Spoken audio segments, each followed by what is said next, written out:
enlazar los dos temas que has tocado en tu exposición, ¿no? Que es París y lo que ocurre en nuestros días con la cultura. Yo fui a París fascinado con la idea de la cultura, en mayúscula.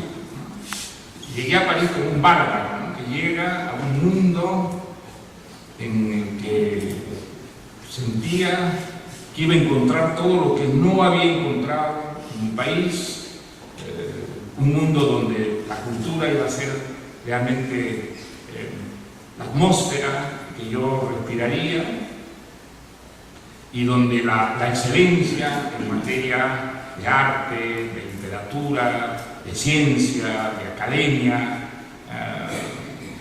iba a estar encarnada. Y la verdad es que algo de eso era París, o por lo menos es lo que yo sentí en mis primeros años en París. Pasé un primer año muy difícil, con grandes dificultades económicas, y sin embargo fui inmensamente feliz.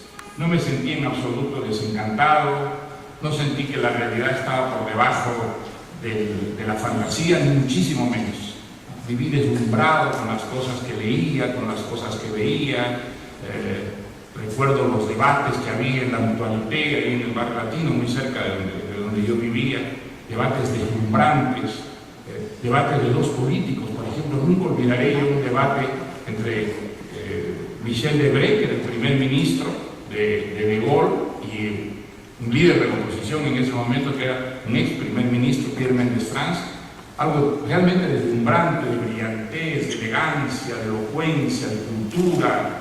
Era formidable ver cómo estos dos opositores rivalizaban en citas oportunas, brillantes, de pensadores, de escritores, cómo había un chisporroteo de ideas ahí que parecían pues años luz de lo que yo había visto hasta entonces en la vida política peruana. Leer Le Monde era brillantísimo, era como leer un libro de ensayos. Las noticias estaban acompañadas siempre de comentarios y análisis que eran muy brillantes, muy profundos. Había también en los periódicos debates, y el mundo de las ideas tenía una presencia, una riqueza realmente muy, muy notable. Grandes pensadores, grandes escritores estaban vivos. Todavía cuando yo llegué todavía estaba vivo Camus, y luego al año siguiente Sartre estaba en plena, digamos, vigencia. Había los cursos del Colegio de Francia, recuerdo muchas veces me metía yo a las conferencias, que eran las conferencias hechas por grandes pensadores y al mismo tiempo accesibles al profano, al hombre medianamente culto. Yo creo que la influencia del cine ha sido muy grande en la literatura moderna. Creo que se podrían dar muchísimos ejemplos, pero uno sobre todo que es evidente, que es el tiempo, el tratamiento del tiempo. El tiempo, aunque eso no siempre sea visible, digamos, para el lector profano que lee una novela hechizado por la historia, es siempre una invención. El tiempo en una novela no es nunca el tiempo cronológico, el tiempo real en el que estamos unidos. No, es un tiempo inventado, es un tiempo que tiene su propia naturaleza, creada en función de las necesidades de la historia. Un tiempo que a veces se acelera, un tiempo que a veces se detiene y gira en redondo, un tiempo que a veces avanza, que luego retrocede. Bueno, el cine ha creado una sensibilidad para los saltos temporales, para moverse en el tiempo, hacia atrás o hacia adelante, como se movería uno en el espacio, que antes del cine no existía.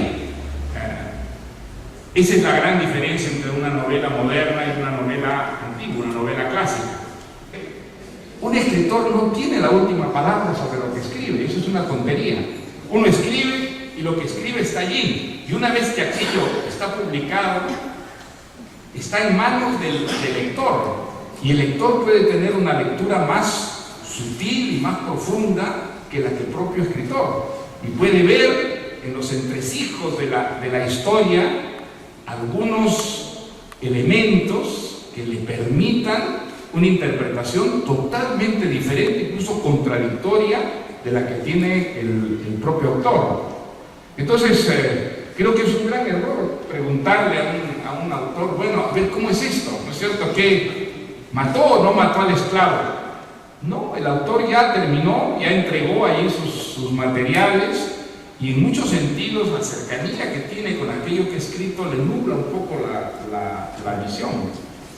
Yo he aprendido mucho de algunos críticos sobre mi propia obra, y no hago una frase, no, es verdad. Muchas veces yo recuerdo, por ejemplo, una de las críticas que más me ha impresionado sobre las cosas que yo he escrito, de un crítico chileno, David Gallagher, que escribió sobre conversación en la catedral un ensayo que a mí me dejó muy impresionado, porque él decía, por ejemplo, en ese ensayo, es una novela que trata de mostrar que el poder en esa sociedad, que es una dictadura, la teoría es sucio.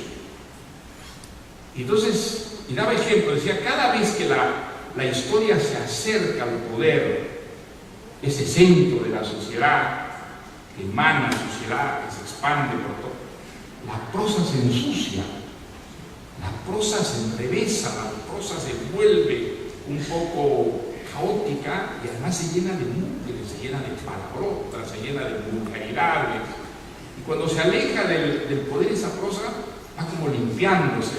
Era algo absolutamente fascinante. Jamás había pensado yo en semejante cosa, pero ahí estaban los ejemplos. Eran unos ejemplos que justificaban perfectamente ese tipo de lectura. Bueno, ese tipo de crítica ha desaparecido completamente, ya no existe en ningún país, eso ya no hay. Y ese vacío, yo creo que es una de las manifestaciones más evidentes de esa enorme banalización de la cultura. Se escribe mucha crítica, pero muchas veces esa crítica es una crítica de especialistas, que está totalmente fuera del alcance del lector común y corriente, una crítica esotérica, y que muchas veces es un puro embauque, unas jergas que realmente solo remiten a sí mismas, que ni iluminan ni enriquecen la literatura, sino que utilizan la literatura como un pretexto para construir esas teorías que a partir de los años 60, 70, pues se convirtieron en la gran moda, ¿no? En verdad, de la cultura europea. Creo que esa crítica no solo no ha enriquecido nuestra sensibilidad, nuestra visión de la literatura, sino que muchas veces nos ha sumido en una enorme confusión, ¿no? Prácticamente no hay conflicto en día internacional que no tenga de alguna manera una entraña religiosa, y esas divisiones pues no solamente enfrentan a religiones, sino tienen lugar en el seno de las mismas religiones, ¿no? ¿Verdad? Las matanzas entre chiíes y suníes en el mundo musulmán, las matanzas entre católicos y protestantes en el mundo cristiano, en países como Irlanda. Hoy en día, afortunadamente, eso está en suspense, pero durante muchísimos años nos muestra que la religión no ha desaparecido, está muy viva. Y en ese mundo que vivía en el extranjero, que vivía en Cochabamba, había el culto de Arequipa, no del Perú, de Arequipa. La familia recordaba Arequipa como el paraíso perdido. Y entonces yo nací oyendo anécdotas de Arequipa, oyendo hablar de calles, de lugares, de personas de Arequipa, y además se me inculcó desde que tuve uso de razón que ser arequipeño era un extraordinario privilegio, algo que representaba no solo, digamos, un privilegio, sino también un deber. Mi abuelo era un hombre muy recto, mi abuelo un caballero a la vieja usanza, y entonces ser decente, ser limpio, ser honrado, era ser arequipeño. Bueno, pues entonces yo nací con esa idea de Arequipa, crecí con esa idea de Arequipa, y mi primer viaje a Arequipa cuando yo tenía 6 o 7 años lo tengo muy grabado en la memoria, porque realmente era el viaje al paraíso, ¿no? Era ir a conocer ese paraíso que la familia Llosa tenía conservado ahí en la calle Ladislao Cabrera en Cochabamba, y recuerdo mucho el viaje a Arequipa, que es un viaje largo, en tren, luego en barquito, luego otra vez en tren, y recuerdo mucho Arequipa, el tío Eduardo García, donde me alojé, que era también un caballero, a la vieja. La familia le tenía gran admiración porque había visto al Papa, había estado en Roma y había visto al Papa, y entonces eso lo nimbaba a él, una especie de aureola religiosa, mística. Vi los camarones por primera vez en mi vida. La señora Patrocinio, que era el ama de llaves, me preparaba unos chupes donde había esos animales extraños, con tocolas. Recuerdo el congreso eucarístico, era un congreso eucarístico, había mucha gente, y había un señor de corbata pajarito, que pronunciaba unos discursos tonitronantes. Era Víctor Andrés de la Hunde. Pues mira, Arequipa para mí es eso, es esa familia de la que yo, el día que conocí a mi padre, fui arrancado brutalmente para conocer la realidad, es decir, el infierno. Me arrancaron del paraíso y me llevaron al infierno, y conocí el infierno, que es la realidad. Pero Arequipa ha quedado siempre allí, asociada a mis abuelos, asociada a mi madre, a personas que yo he querido enormemente y a las que debo los mejores recuerdos de mi infancia. Creo que es eso lo que hace que, ahora que ya me empiezo a ser viejo, no quisiera, pero ya la realidad es que empiezo a ser viejo, siento mucho cariño por Arequipa. Además, Arequipa ha sido tan cariñosa conmigo, sobre todo desde que gané el premio Nobel. La manera como vivió Arequipa el premio Nobel, a mí me conmovió. Soy sentimental, como dice el poema de Sebastián Salazar, donde al fin de cuentas soy sentimental. Y entonces pues empiezo a sentirme arequipeño por fin.